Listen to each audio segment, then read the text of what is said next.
Lihatlah dengan jelas. Polisi ini memegang tongkat dan menikam tanah dengan keras sekali. 2 kali. Kemudian dengan menenangkan pergi. Tapi dia tidak tahu bahwa ada buronan yang bersembunyi di bawah tanah di kakinya. Menggunakan tabung rumput untuk diam-diam bernafas. Seorang pria ini bernama Yang Tae-san. Dia baru diperkosa dan dipenjara belum lama ini. Namun dalam perjalanan untuk diantar ke penjara, mobil polisi mengalami kecelakaan lalu lintas yang serius. Saat polisi masih dalam keadaan koma, dia segera mengambil sepeda motor di tanah dan dengan cepat melarikan diri. Tae-san tahu bahwa sepeda motor adalah tujuan besar. Sangat mudah untuk menemukan. Jadi dia menyelinap ke truk yang membawa melon. Sebenarnya dengan berhasil lewat pos polisi pertama. Sangat cepat. Barang sudah terkirim. Tae-san baru saja melompat dari truk dan terus naik ke truk pasir. Jadi begitu pergi ke tempat buang sampah, dia melihat sekeliling. Tidak terduga, dia dengan beruntung menemukan setengah botol Coca tersisa. Setelah meneguk seluruh botol air, dia menatap kesedotan di tangannya. Jadi kami memiliki adegan pembuka. Saat Tae-san turun dari truk tanah itu sudah tengah malam. Sekarang, dia sudah kelelahan. Tapi dia masih tidak berani untuk berhenti langkah. Untungnya, dia menemukan sebuah sepeda. Ini menyakitkan. Badan Tae-san sudah lemas, tangannya diborgol. Jadi dia naik sepeda tidak lama dan harus menyerah. Dia hanya bisa lanjut berjalan kaki. Prioritas pertama saat ini adalah melepaskan borgolnya. Dia menemukan bengkel kecil di sebuah desa. Tunggu sampai semua pekerja pulang kerja. Dengan mudah dapatkan pemotong. Saat melewati gubuk pekerja, bahkan tidak lupa mencuri 2 pakaian. Kemudian dia menemukan sebuah rumah kayu tua. Karena khawatir pemotongnya terlalu berisik, akan membangunkan semua orang di halaman. Jadi Tae-san mengambil 2 batu untuk diperiksa. Pastikan tidak ada gerakan di rumah. Ketenangan pikiran untuk kembali ke rumah kayu untuk memotong borgol. Dia berjuang untuk mencengkeram mesin dengan kakinya. Kemudian dekatkan borgol ke pemotong. Akhirnya juga membuka kunci di 2 tangan. Tae-san dengan berhasil sangat senang. Ini mungkin momen paling bahagia yang pernah ada. Pagi kebesokan hari, dia dibangunkan oleh mencicit.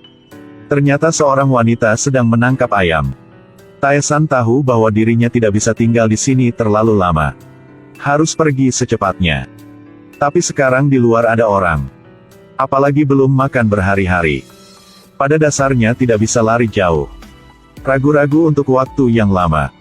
Tapi karena hidup, jadi dia harus bertindakan dengan wanita ini.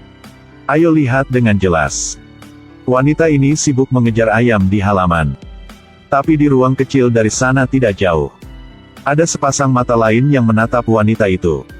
Pria ini bukan orang biasa, tapi tersangka pembunuhan yang mengguncang negara Yang Tae-san.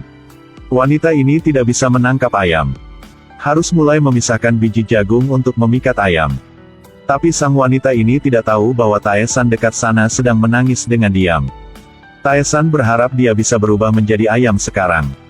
Bagaimanapun, dia sudah kelaparan selama beberapa hari. Bertujuan untuk kesempatan yang tepat. Wanita siap menerkam. Tapi ayamnya terlalu cerdik. Jadi wanita ini sudah jatuh. Melihat sang wanita seperti ini, Tae-san lebih khawatir. Dia perlahan berlangkah keluar kamar. Wanita ini terkejut. Tae-san buru-buru menjelaskan bahwa dia adalah turis yang datang untuk menjelajahi pegunungan. Tidak hati-hati sesat jalan. Wanita itu sangat antusias, tanpa diragukan lagi. Tae-san mengatakan lagi, "Apakah Anda perlu bantuan saya menangkap jalang ayam itu?" "Kamu bilang ayam itu." Detik kemudian, ayam gemuk malang itu terbaring di perut kalian berdua. Tae-san menggembungkan pipinya. Dia hampir menunjukkan borgol di lengan bajunya. Tapi sial untuknya. Kepala desa tiba rumah. Dia ke sini untuk memberitahu tentang seorang penjahat yang dicari. Tae-san mendengar itu. Buang kaki ayam dan cepat lari. Meninggalkan kepala desa dan wanita tua itu dalam kebingungan.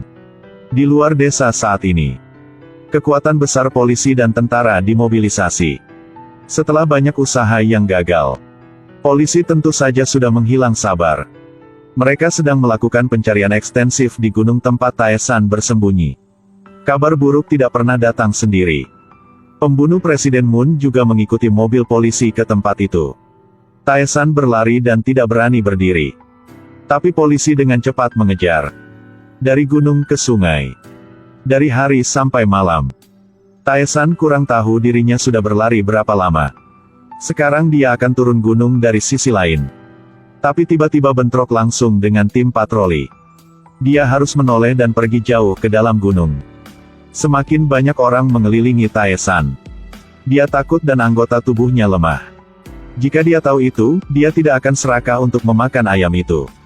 Sekarang tidak ada jalan untuk melarikan diri. Tae-san benar-benar tertekan. Apakah ini akhirnya? Dia mengeluarkan mainan yang diberikan putrinya untuk didoakan. Tiba-tiba, ada ledakan keras dan langit dipenuhi asap dan api. Tae-san masih belum tahu apa yang terjadi. Semua polisi telah berbalik ke arah tempat ledakan terjadi. Tae-san melihat itu dan melarikan diri selama kekacauan. Dia tidak lari jauh tapi dipukul jatuh dan terguling. Ketika dia bangun, belati dingin ditekan ke lehernya. Ibu dan anak ini bersiap-siap untuk pergi tidur. Tiba-tiba pintu kamar tidur tiba-tiba membuka. Seorang pria aneh dengan pisau masuk. Ibu dan anak terlalu takut untuk bersembunyi di sudut ruangan. Ternyata pria itu adalah Tae-san yang dicari dan baru saja kabur dari gunung. Baru beberapa jam yang lalu.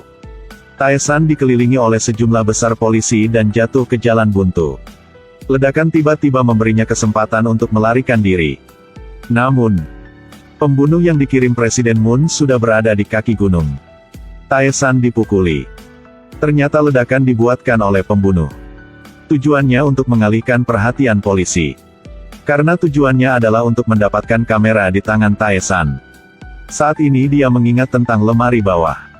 Di depan kamera yang dibawa Misuk saat ditangkap. Dia tahu pasti di dalam kamera itu ada bukti yang menentang Presiden Moon.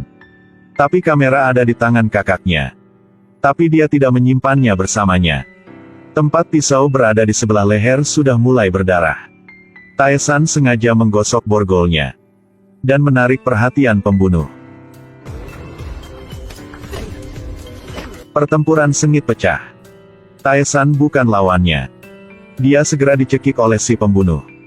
Dia merasa seperti akan mati lemas dan mati. Tae-san tiba-tiba meraih kerah si pembunuh. Si pembunuh jatuh lurus ke bawah lereng. Tae-san mengambil kesempatan untuk lari ke jalan utama. Melihat mobil patroli yang tertinggal. Tapi di mobil tidak ada kunci. Untungnya ada bus yang datang. Tae-san mencuri seragam serikat pemuda. Buru-buru memakai dan memblokir jalan bus. Tae-san menjelaskan bahwa dia sedang terburu-buru mencari dan lupa membawa uang. Tiba-tiba ibunya sakit di rumah dan harus kembali untuk merawat. Pengemudinya cukup baik untuk membiarkan dia masuk ke dalam mobil. Dan begitu. Tae-san kabur dari lingkaran polisi. Dan menguap tidak ada yang tahu. Dan sementara itu, tim pencari gunung terjawab oleh satu pukulan. Mencari sepanjang malam tanpa hasil. Tae-san turun dari bus ke desa kecil di dekatnya. Bersiaplah untuk menemukan tempat untuk bersembunyi. Tae-san tidak sengaja mendengar percakapan ibu dan anak. Tahu bahwa rumah ini hanya ada 2 ibu anak. Jadi dia menunggu mereka kembali kamar. Lalu mendobrak pintu dan menyelinap masuk. Setelah mengendalikan ibu dan anak, Tae-san mulai makan nasi untuk menghindari rasa lapar. Memikirkan ayam yang tidak habis di pagi hari. Dia harus makan lebih cepat. Dia khawatir dia hanya makan setengahnya. Kemudian sesuatu terjadi. Setelah kenyang, Tae-san bersandar di dinding untuk istirahat. Tiba-tiba memikirkan luka di lehernya. Tinggal 10 hari lagi sampai putrinya dioperasi. Untuk mendonorkan sumsum putrinya. Dia pasti tidak boleh membiarkan lukanya terinfeksi. Tapi gadis ini bilang di rumah tidak ada obat. Hanya perban medis biasa. Lukanya harus cepat pergi ke rumah sakit. Kalau tidak, itu akan terinfeksi. Tae-san merasa benar. Jadi dia mandi. Pasang pita medis. Kemudian dia sedikit tenang. Tiba-tiba, seseorang mengetuk pintu dan memanggil nama gadis itu.